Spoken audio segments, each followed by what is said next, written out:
impious powers for centuries.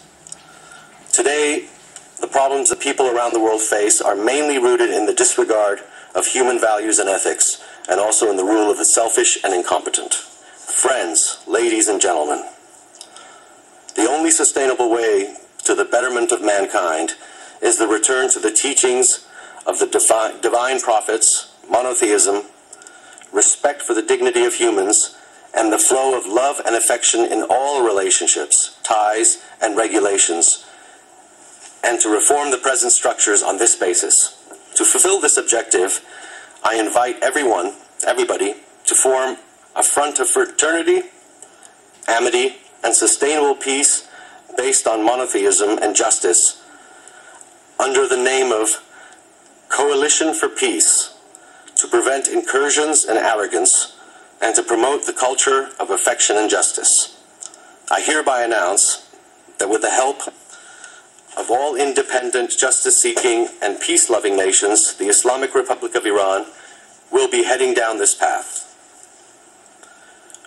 Monotheism, justice, and compassion for humans should dominate all the pillars of the UN, and this organization should be a forum for justice, and every member should enjoy equal spiritual and legal support.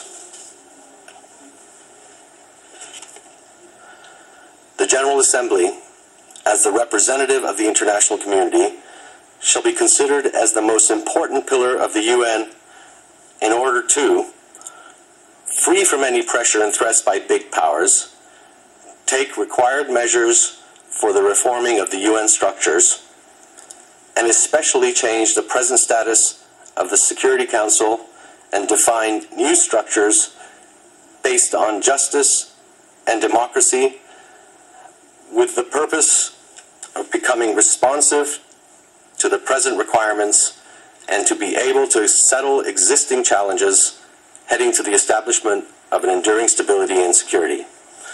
Mr. President, Excellencies, the nuclear issue of Iran is a clear example of how such mechanisms perform and the prevailing thoughts behind them. You are all aware that Iran is a member of the International Atomic Energy Agency and has always observed its rules and regulation, and has had the most extensive cooperation with this agency in all areas. All our nuclear activities have been completely peaceful and transparent. According to the statute of the IAEA, any member has a number of rights and obligations.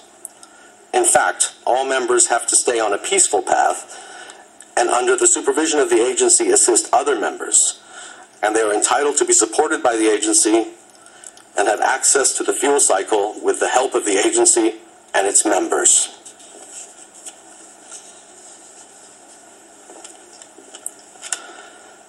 Thus far, Iran has fulfilled all of its obligations, but has been deprived of other members' technical assistance and, even at times, of the agency's support.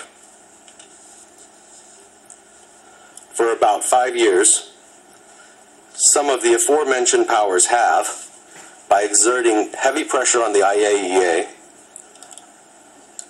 attempted to prevent the Iranian nation from exercising its rights.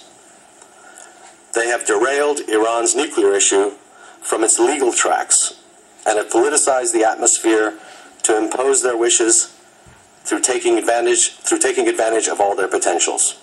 The government of Iran spared no effort to build confidence, but they were not satisfied with anything short of the complete halt of all activities, even those related to research and university fields. They were only after depriving the Iranian people of their inalienable rights, even to the extent that those centers not involved in the fuel cycle or not in need of supervision by the agency were closed.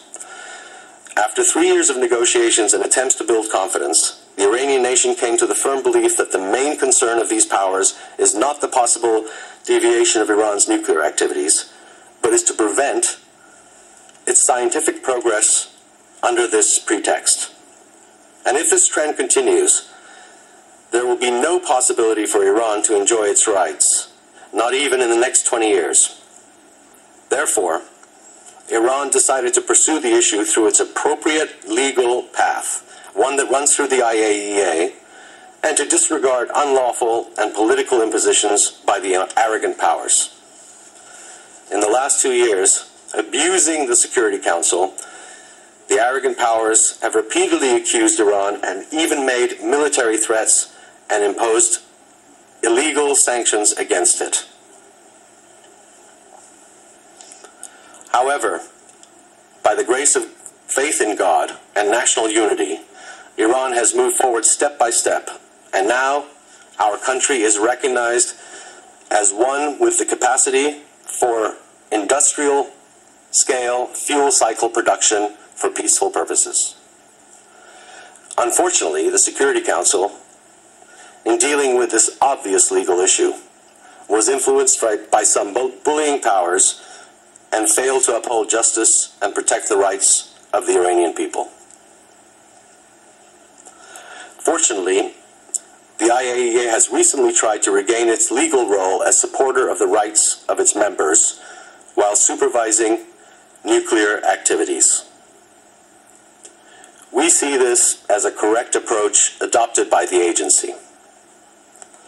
Previously, they illegally insisted on politicizing the Iranian nation's nuclear case. But today, because of the resistance of the Iranian nation, the issue is back to the agency.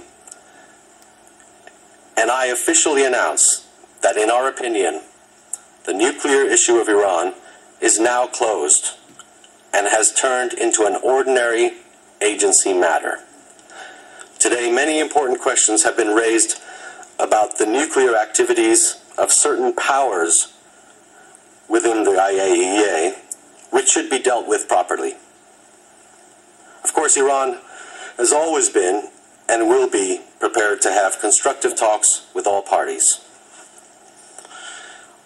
I would like to thank all the nations and countries that during this difficult period defended the legal rights of my nation, motherland, and I also want to appreciate the members of the non-aligned movement, our friends in the Security Council and in the IAEA's Board of Governors, the committed and law-abiding experts of the agency and its Director General for their standing by the law.